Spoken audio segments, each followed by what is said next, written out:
Pardon? Oui, il y a une question.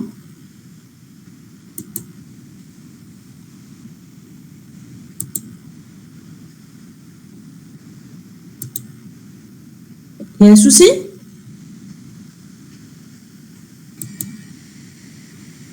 Alors, comment définir un lien interne? Regardez, je veux l'envoyer vers le bas. Qu'est-ce que je fais? Je prends un élément.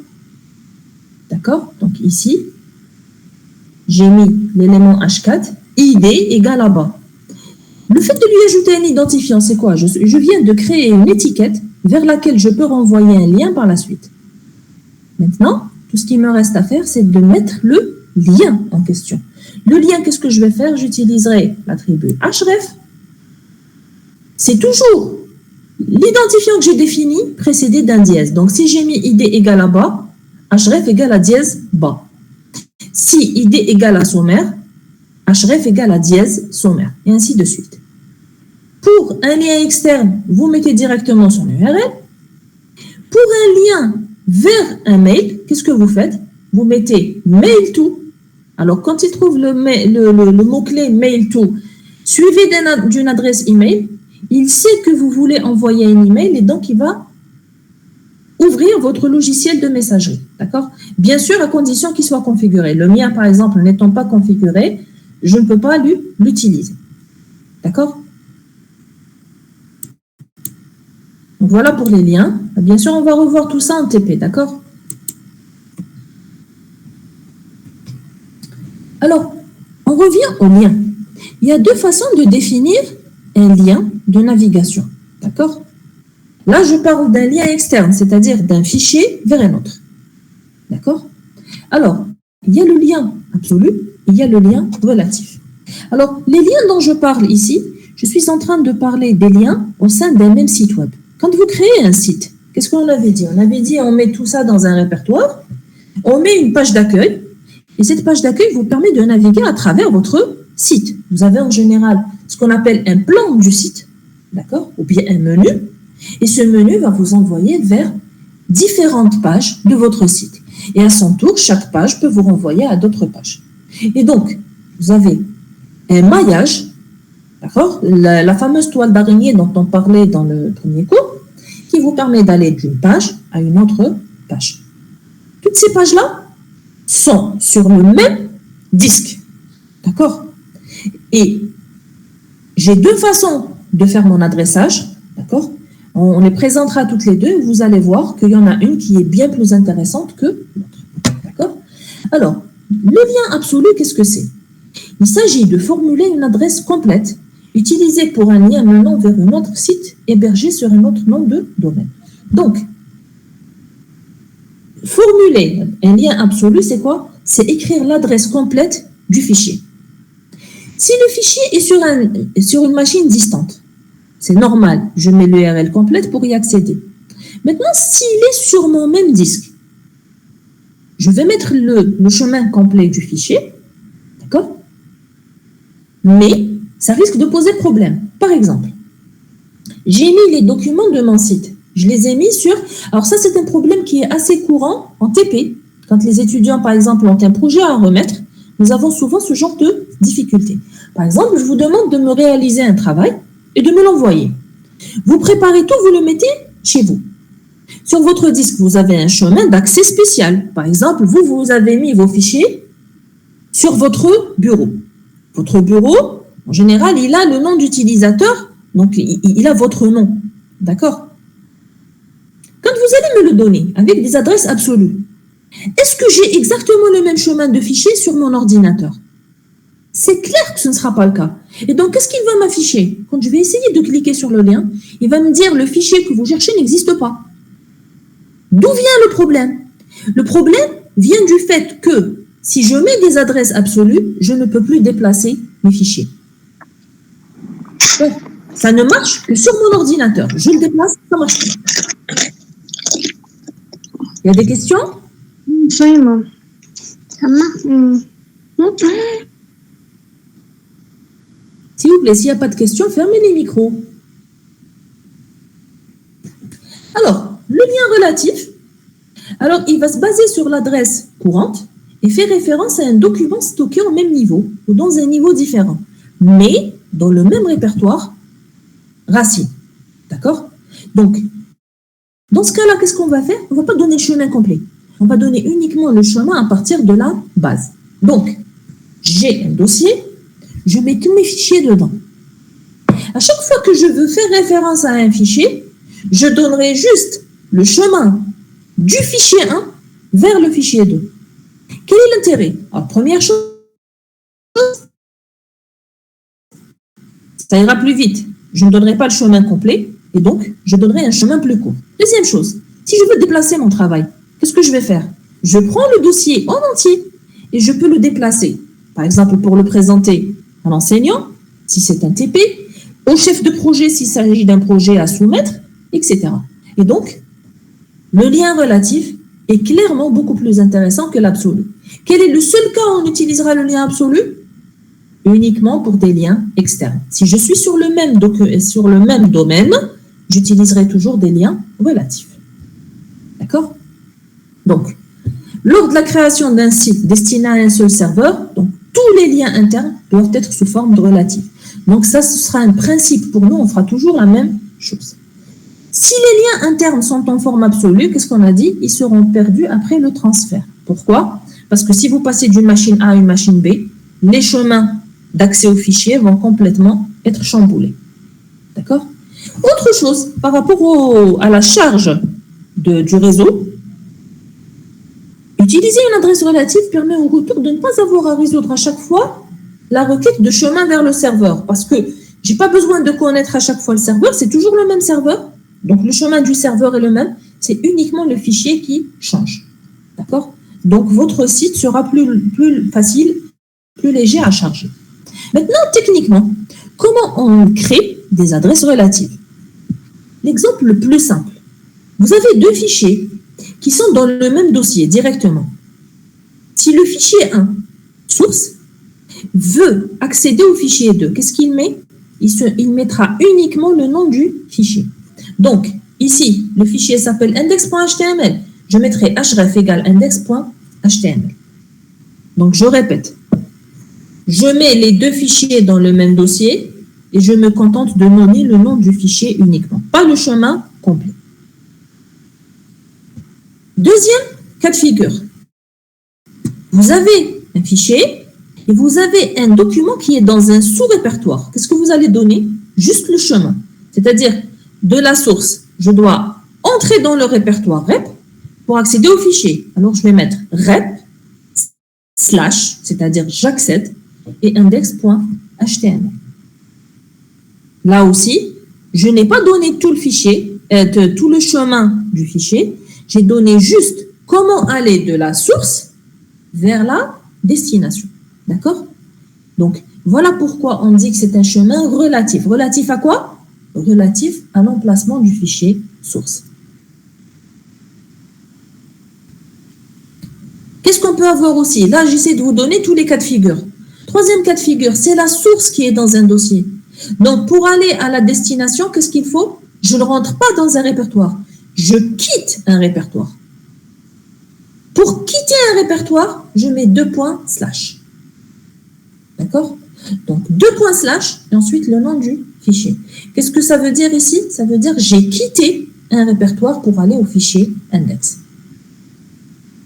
Enfin, là, c'est le cas le plus général. Chacun est dans un sous-dossier. Qu'est-ce que je fais? Je sors du premier dossier. Quand je veux sortir d'un dossier, c'est quoi? C'est 2 points slash. Ensuite, je rentre dans le deuxième dossier. Quand on veut rentrer dans un dossier, on donne son nom.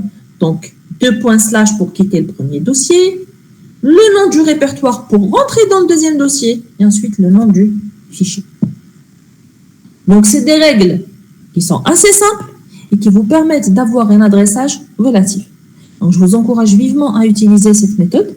Ça vous permettra d'avoir des sites plus légers, plus faciles à charger, mais aussi un site qui sera portable. C'est-à-dire, si vous travaillez en salle machine, que vous voulez l'emmener avec vous à la maison, il va marcher.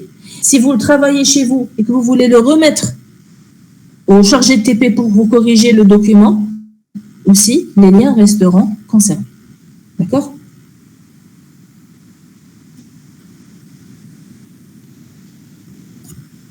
Alors, un autre élément qu'on utilise en HTML, c'est l'utilisation des listes.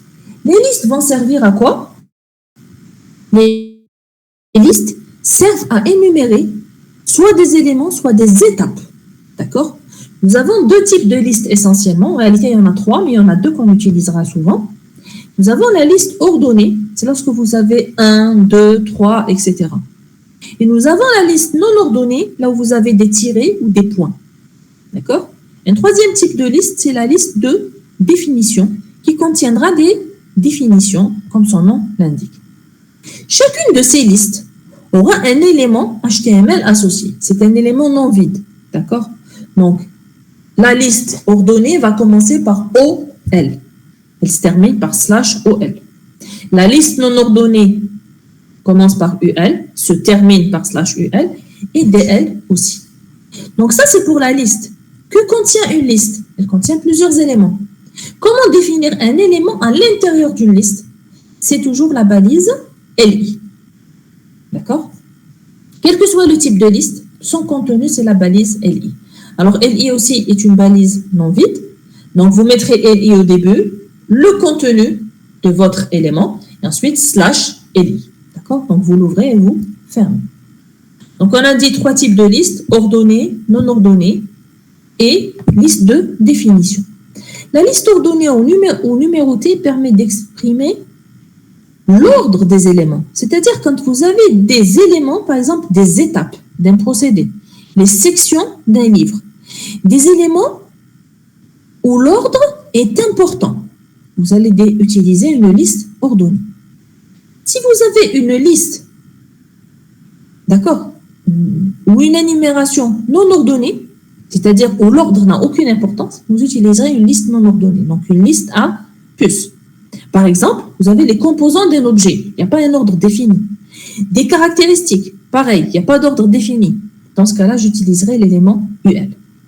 DL, c'est une liste de définitions, permet de citer des définitions ou bien des informations. Donc là aussi, l'ordre importe peu. Nous pouvons aussi avoir des listes qui sont imbriquées, c'est-à-dire une liste à l'intérieur d'une liste. Dans ce cas-là, comment je vais faire? Je vais mettre une liste à l'intérieur de l'élément LI. D'accord? LI, c'est un élément de liste et un élément de liste peut contenir lui-même une autre liste. D'accord? Comment vont se présenter à l'affichage les listes? À chaque fois que vous mettez une nouvelle liste, il y a un décalage vers la droite. Vous fermez la liste, il revient vers la gauche. Regardez ici, ça c'est la première liste, OL. Qu'est-ce qu'il fait? Il se décale un peu vers la droite. Ensuite, LI, texte niveau 1. Ensuite, OL, c'est-à-dire une deuxième liste. Qu'est-ce qu'il va faire? Regardez la deuxième liste imbriquée. Toujours décalage vers la droite.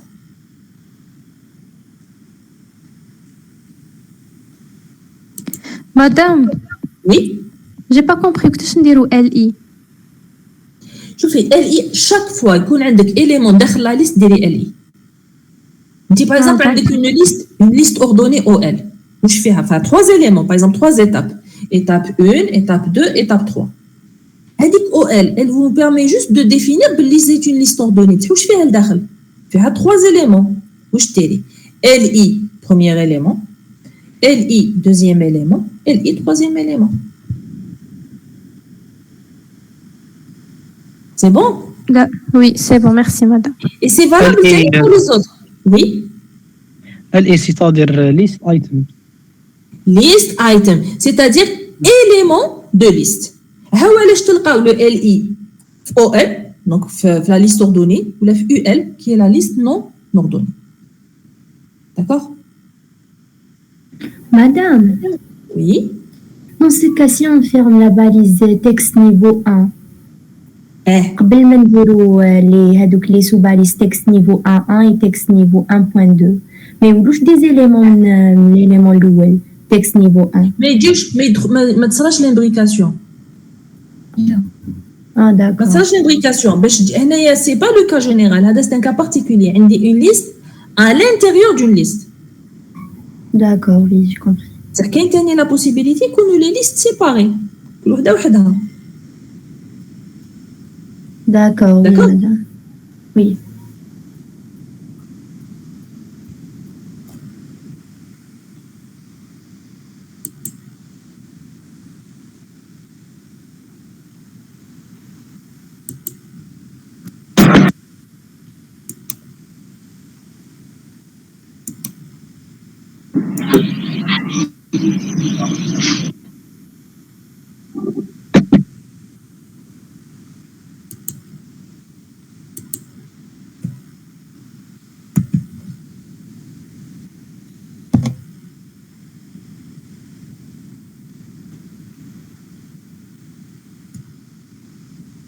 Alors, je vais voir si on a un exemple sur les listes. Naya.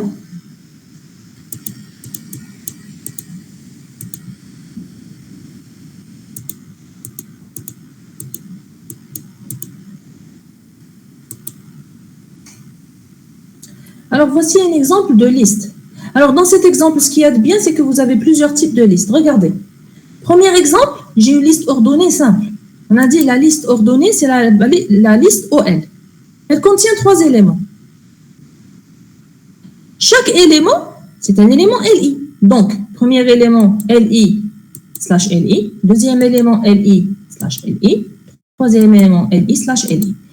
J'ai terminé les 3 éléments, qu'est-ce que je fais? Je ferme la liste ordonnée. Donc, c'est le cas d'une liste simple, toute seule. Vous allez voir que c'est le même principe pour la liste non ordonnée. Liste ordonnée non ordonnée avec 3 éléments, qu'est-ce que j'ai? Le premier élément avec LI/LI, deuxième élément pareil, troisième élément pareil. J'ai terminé les 3 éléments, je ferme ma liste. Même chose pour la liste de définition. Donc, voilà comment on définit une liste simple. Qu'est-ce qu'elle contient? Elle contient des éléments LI, c'est-à-dire list item. Maintenant, est-ce que je peux avoir une liste composée, c'est-à-dire une liste avec une autre liste à l'intérieur? Oui, j'ai la possibilité de le faire. Voici un exemple. D'accord? Qu'est-ce que j'ai? J'ai par exemple une liste ordonnée dans laquelle je vais ajouter une liste non ordonnée. Qu'est-ce que je fais? J'ouvre le LI, je ne le ferme pas. Pourquoi je ne le ferme pas? Parce que je vais mettre à l'intérieur une autre liste. C'est comme si quand vous avez par exemple, si vous étiez sous Word, vous avez par exemple titre 1, ensuite 1.1, 1.2. Ça c'est quoi? C'est en quelque sorte des sous-éléments. D'accord? C'est ça l'imbrication de liste. Donc, je mets la nouvelle liste, je mets les LI, je ferme et je referme ensuite l'élément LI. D'accord? Maintenant, qu'est-ce que ça va donner à l'affichage?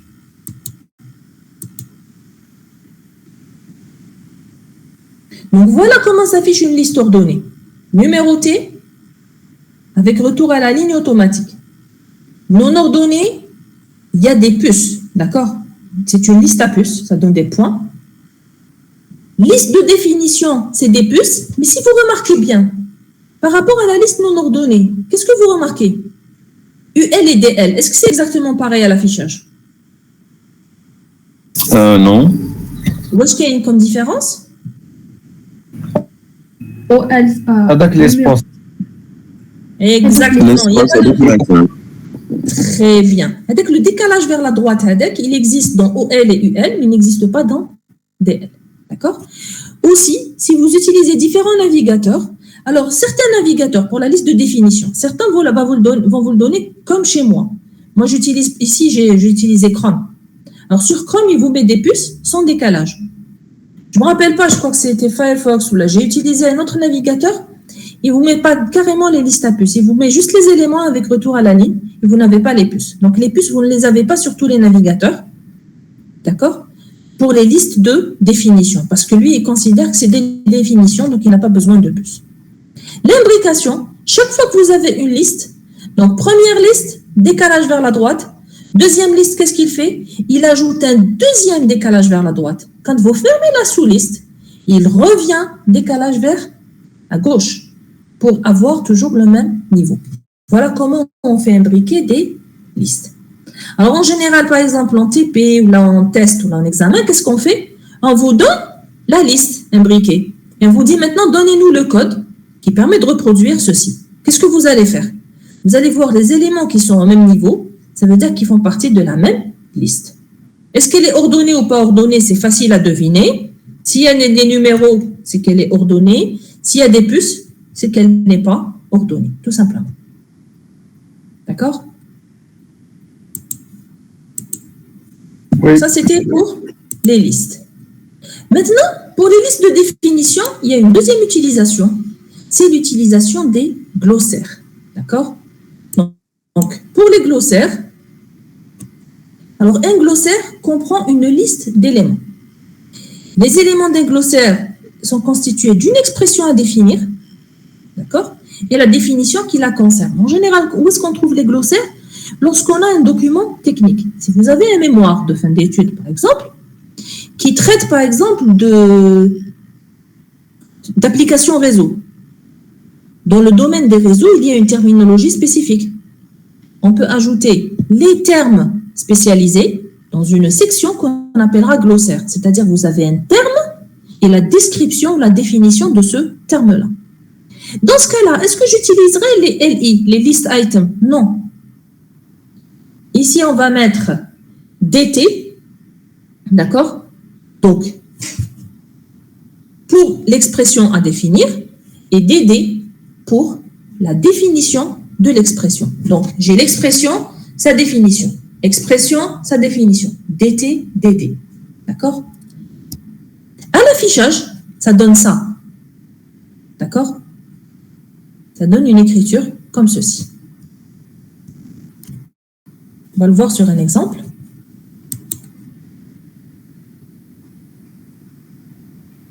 Donc, nous avons trois termes ici. Terme 1, terme 2, terme 3, chacun avec sa définition. Cette mise en forme a été donnée par le navigateur, d'accord? Donc, je n'ai rien fait. C'est pas un style particulier qui a permis d'obtenir ça. Maintenant, le code source qui a permis d'obtenir ceci, c'est quoi? Le voici. Donc, qu'est-ce que vous avez? Vous avez une liste de définition DL.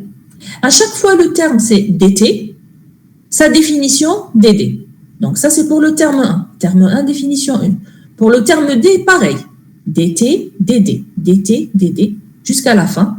Et on ferme la liste DL. Et c'est terminé. C'est bon. D'accord?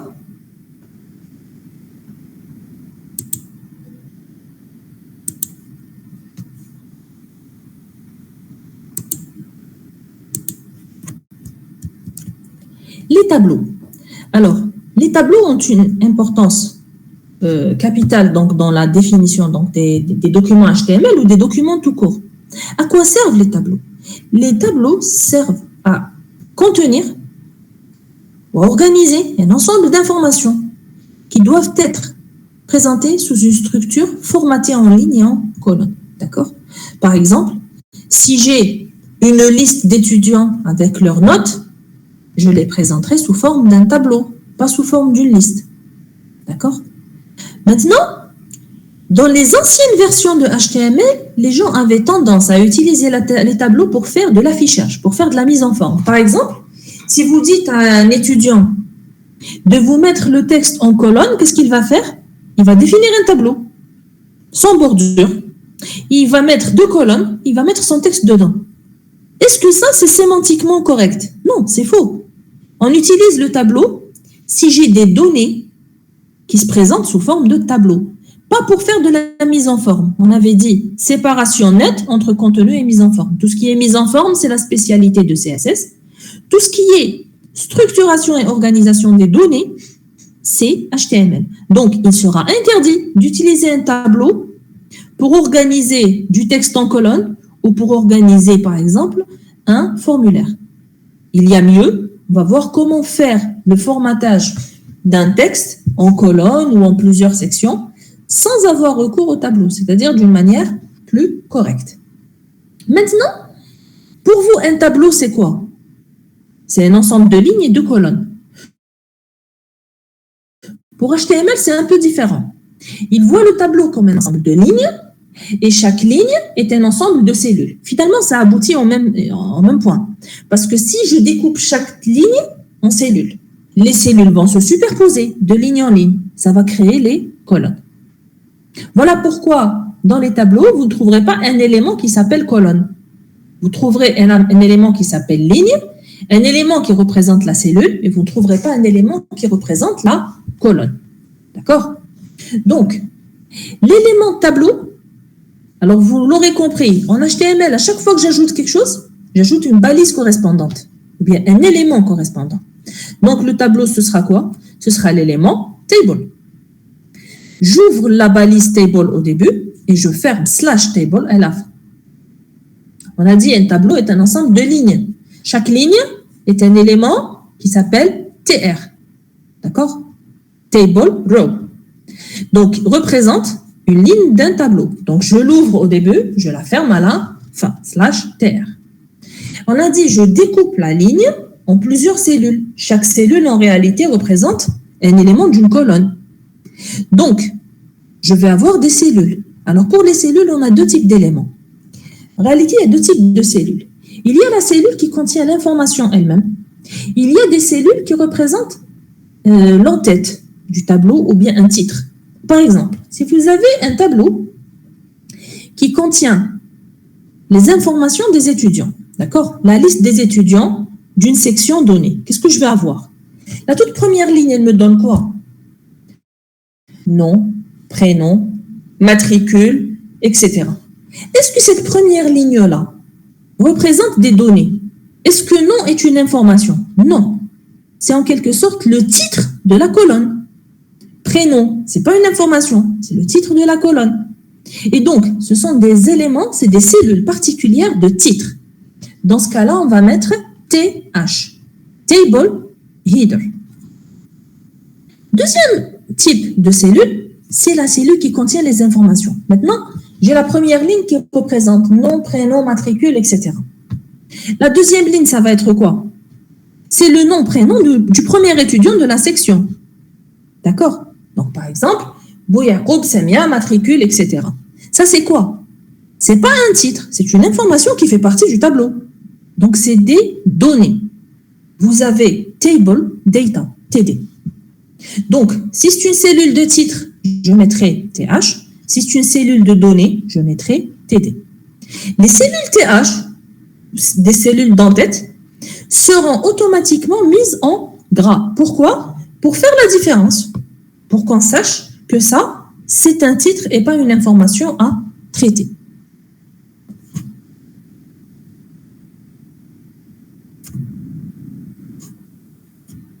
Alors, qu'est-ce qu'on peut avoir aussi comme attribut?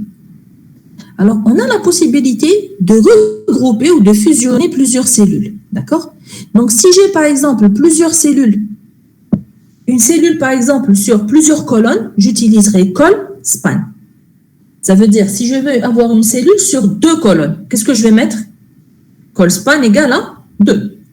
Maintenant, si je veux une cellule sur la longueur, c'est-à-dire sur plusieurs lignes, qu'est-ce que je vais mettre? L'attribut row span. Par exemple, row span égale à 2, c'est une cellule qui va tenir sur deux lignes, bien sûr, consécutives. D'accord? Voyons un petit exemple.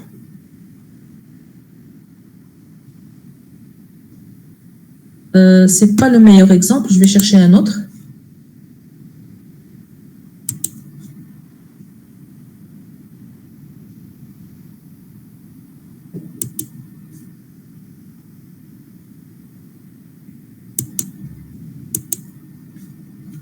Voilà, donc ça c'est un tableau avec fusion de cellules.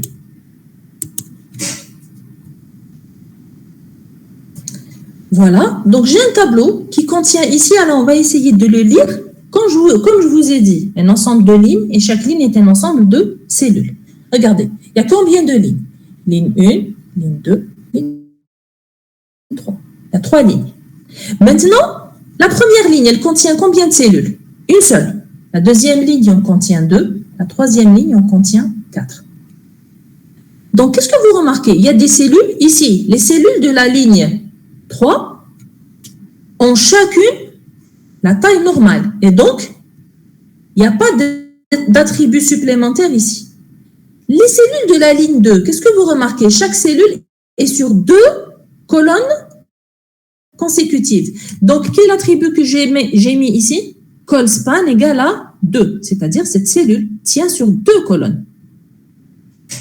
Pour la première ligne, j'ai une seule cellule sur 4 colonnes. Et là, je vais mettre quoi? Col span égale à 4. On va voir le code source de la page. Regardez. Donc, j'ai col span égale à 4, col span égale à 2 pour chaque cellule. Et pour la troisième, je ne mets rien du tout. Donc, la balise qui permet de définir le tableau, c'est table au début, / table à la fin. Normalement, on définit la bordure d'un tableau en CSS. On n'a pas encore étudié CSS. Et donc, j'ai mis provisoirement border égale à 1. Ça veut dire 1 veut dire 1 pixel. D'accord? Si vous ne mettez pas border égale à 1, il va vous donner un tableau sans bordure. D'accord? Et donc, je l'ai ajouté. Tant qu'on n'a pas étudié CSS, quand on va étudier CSS, je ne mettrai plus border égale à 1. Je vais définir plutôt le style de la bordure en utilisant CSS. D'accord? Madame. Oui. C'est quoi col span? Col span, c'est pour une cellule qui porte sur plusieurs colonnes. Je vais revenir sur l'exemple, peut-être que ce sera plus clair. Regardez, hein. Regardez ici. Qu'est-ce que j'ai? J'ai une ligne qui contient combien de cellules? Une. Alors, les cellules, c'est TD. Hein. Sur la troisième ligne, j'ai un TD, 2, 3, 4. Donc, j'ai 4 cellules. D'accord? Sur une autre, l'autre ligne, j'ai combien de cellules? J'en ai une, 2. Mais elles n'ont pas la même taille. J'ai ajouté l'attribut col span égale à 2. Finalement, 2 plus 2 font 4. La première ligne, j'ai une seule cellule, mais col span égale à 4. Qu'est-ce que je suis en train de lui dire?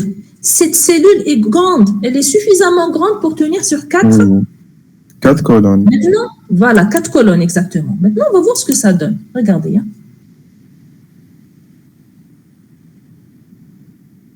Vous avez des cellules qui n'ont pas la même taille. Regardez les cellules de la ligne 3, elles sont petites. Ça, c'est des cellules normales. Il n'y a pas de col span. Ligne 2, remarquez que chaque cellule tient sur 2 colonnes. Col span, c'est le nombre de colonnes. Donc, col span égale à 2. L'autre égale à 1. Maintenant, question, comment il fait le découpage? Si vous regardez bien, si je regarde la première ligne, c'est le point et je ne vais pas perdre le fil. Regardez ligne 1. Si on regarde par rapport à ligne 1 et ligne 2, la ligne, la cellule de la ligne 1, c'est la taille de 2 de la ligne 2. Voilà, je donne col span égale à 4, mais col span égale à 2.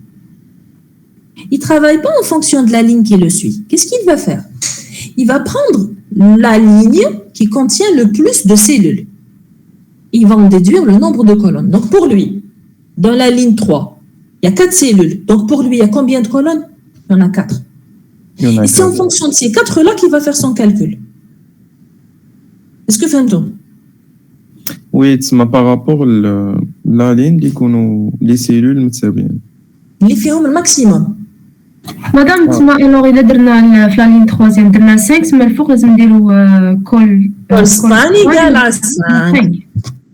Exactement. Ça veut dire des toutes fermes. Il y avait une étudiante qui avait une question. Oui, mademoiselle.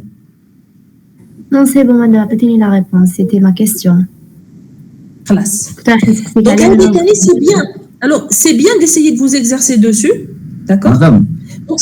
Oui. Et si jamais on ne met pas ce col span, est-ce que ça va être sur une seule... On ne met pas le col.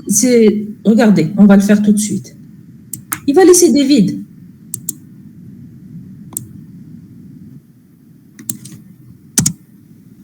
Col span, je l'ai laissé, là je l'ai enlevé. D'accord? Considéré comme si c'est une seule colonne la plus petite. Regardez. Donc, c'est lui qui va nous dire comment il va faire. Vous avez vu? Il a pris la taille de la ligne 1 et ça, c'est du vide. Est-ce que vous avez vu la différence par rapport à tout à l'heure? La cellule ligne 1, elle était sur combien de colonnes? Sur 4. Regardez maintenant, elle est sur combien de colonnes? sur une seule. Le reste relève vide. C'est bon, fahmtou comment il fonctionne? Oui, madame. Oui. Très bien. On va نرجعوا parce que نسحقوا هذايا pour le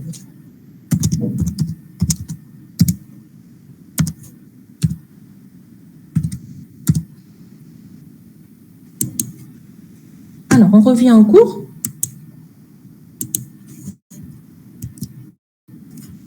Alors, il y a aussi ce qu'on appelle le découpage sémantique d'un tableau. Ça veut dire découpage sémantique, c'est-à-dire en dehors des lignes et des colonnes, on va ajouter des éléments qui vont mieux expliquer le contenu du tableau. D'accord? Par exemple, j'ajoute au tableau un titre avec la balise caption. Je peux définir un groupe de colonnes pour leur définir une propriété. En général, c'est des propriétés CSS avec col, group. Je peux avoir aussi l'entête d'un tableau. Vous vous rappelez tout à l'heure, je vous ai dit, la première ligne d'un tableau, en général, c'est une ligne de titre. C'est pas un contenu. Ça peut être une ligne, ça peut être des fois 2 ou 3 premières lignes. D'accord? On appelle ça l'entête de tableau. On peut l'ajouter dans une balise qui s'appelle la balise T-head. D'accord? C'est la tête de tableau. À la fin du tableau, au pied de tableau, ça peut être aussi un élément T-foot. Et entre les deux, il y a le corps du tableau qui contient les données. C'est l'élément T-body. Dans le corps du document, vous pouvez avoir soit T-body, soit directement des éléments TR. Donc, le tableau simple, le tableau de base, c'est ce qu'on avait vu précédemment. Maintenant, on peut avoir des tableaux plus sophistiqués grâce à HTML. Donc, T-foot, on a dit c'est le pied de tableau. D'accord? Donc, T-body, c'est le corps du tableau. Il peut contenir plusieurs lignes. Alors, l'utilité du découpage sémantique du tableau, c'est quoi? C'est pour 2 raisons. Première raison, pour l'affichage. Le navigateur peut faciliter l'affichage d'un tableau si vous avez un découpage sémantique. Par exemple, est-ce qu'il vous est déjà arrivé d'avoir un tableau sur plusieurs pages? Quand vous avez un tableau sur plusieurs pages, la première page, c'est bon. J'ai la légende en haut. Donc, j'ai par exemple nom, prénom, matricule, j'arrive à suivre. Quand je suis à la 2e ou à la 3e page, je n'ai que des informations et je n'ai pas l'entête sous les yeux, ce qui pose problème. Si je définis en-tête, corps et pied de tableau, je pourrais faire défiler uniquement le corps du tableau, l'entête va rester fixe à l'écran. Et donc, ça va faciliter la lecture du tableau.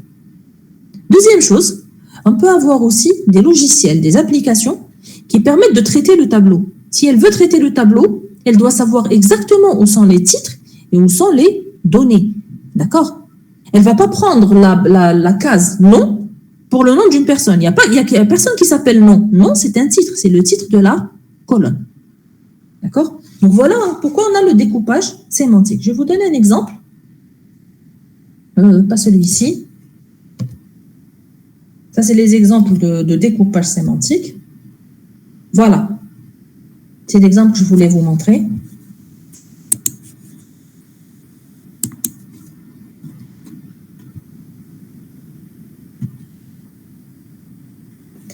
Voilà l'exemple dont je voulais vous parler. L'entête du tableau, c'est cette première ligne-là, article, prix. En réalité, c'est les titres des colonnes. Vous avez ensuite 2 lignes. Article 1, 1000 dinars, article 2, 8000 dinars. Ça, c'est quoi? C'est les données. Ça, c'est T-body. Donc, en haut, c'est table head. Au milieu, c'est table body. En bas, vous avez total 9000 dinars. Est-ce que ça, c'est des cellules de données? Non. Ça, c'est des cellules d'information. Alors, total, c'est un titre. Et le 9000 dinars, c'est le résultat d'un calcul. D'accord? C'est la somme de la colonne. Et donc, cette dernière ligne est une ligne particulière. Donc, on appelle ça T-foot, table foot. D'accord? Donc, ici, vous avez l'entête, le corps et le pied du tableau. Quand vous avez un tableau aussi petit que ça ne pose pas de problème. Imaginez-vous que ce tableau est sur plusieurs pages. Vous avez des centaines et des centaines d'articles. Qu'est-ce que vous allez avoir? Vous aurez la possibilité de fixer la première ligne article prix. de fixer la dernière ligne totale et de faire défiler uniquement les données de votre tableau. D'accord? Voilà à quoi sert le découpage sémantique d'un tableau. Donc, comment s'écrit le code source de cette page? Donc, CTRL-U, le code source de la page. Alors, le tableau, c'est la balise table. Ensuite, chaque ligne est une ligne TR, un élément TR. D'accord? Je me suis trompée d'exemple. Je me suis trompée d'exemple, désolé.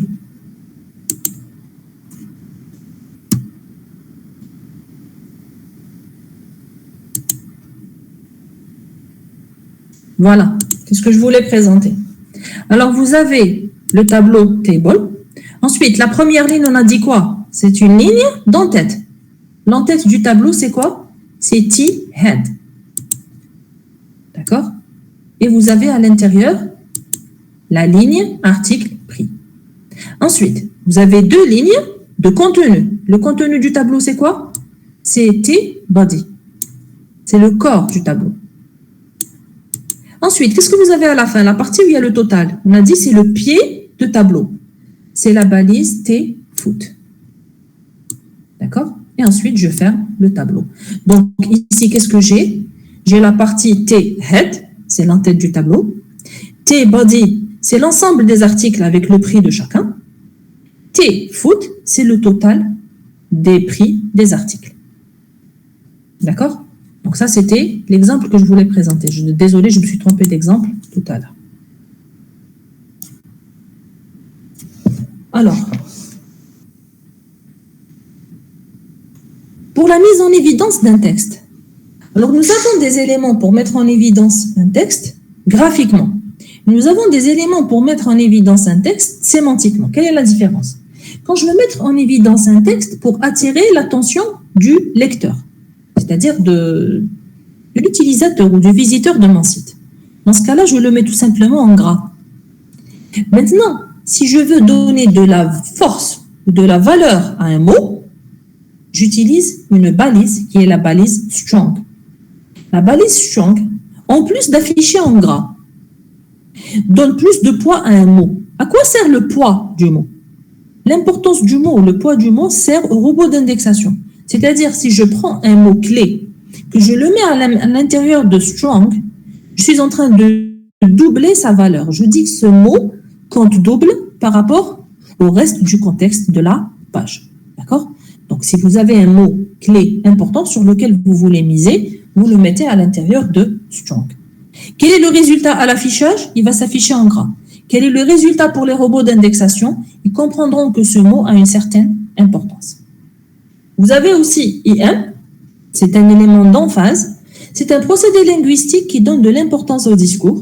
Alors, à l'affichage, il affiche en italique, mais sémantiquement, il attire l'attention sur le fait que cette partie-là est un contenu, par exemple, dans une langue différente. Par exemple, si vous êtes dans un contexte en français et que vous mettez une phrase en anglais, vous la mettez avec l'élément EM. Il va l'écrire en italique et il va attirer l'attention sur le fait que la langue de cette partie-là est différente du reste. D'accord? Donc, je mets en évidence un texte, mais en même temps, je suis en train c'est-à-dire de dire au robot d'indexation que ce contenu a une importance particulière. D'accord? Alors, j'avais promis de m'arrêter à 4 heures. Donc, je vais m'arrêter à 4 heures, on reprend à 4h10, c'est bon? Ok. Ok, mais là, dans 10 minutes. يعطيك الصحة ماما. الله يسلمك.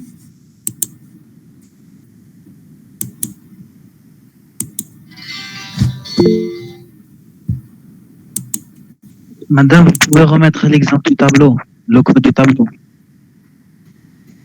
Le code du tableau. Donc, نعاود نافيشه, oui. Madame, a une pause ou là? Oui, une pause de 10 minutes.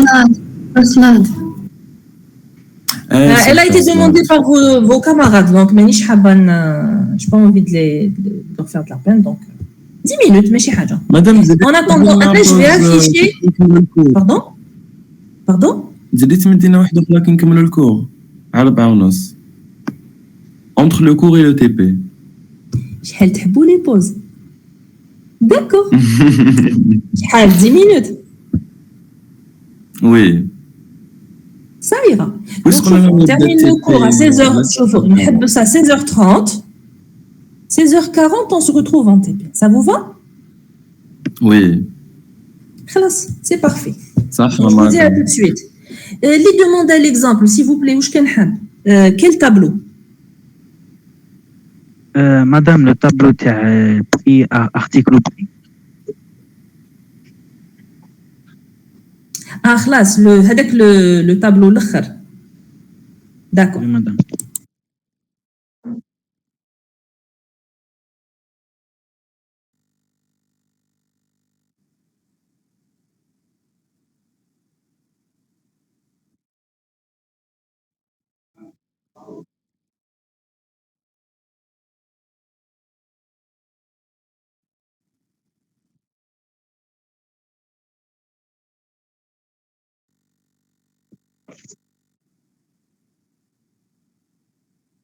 Madame.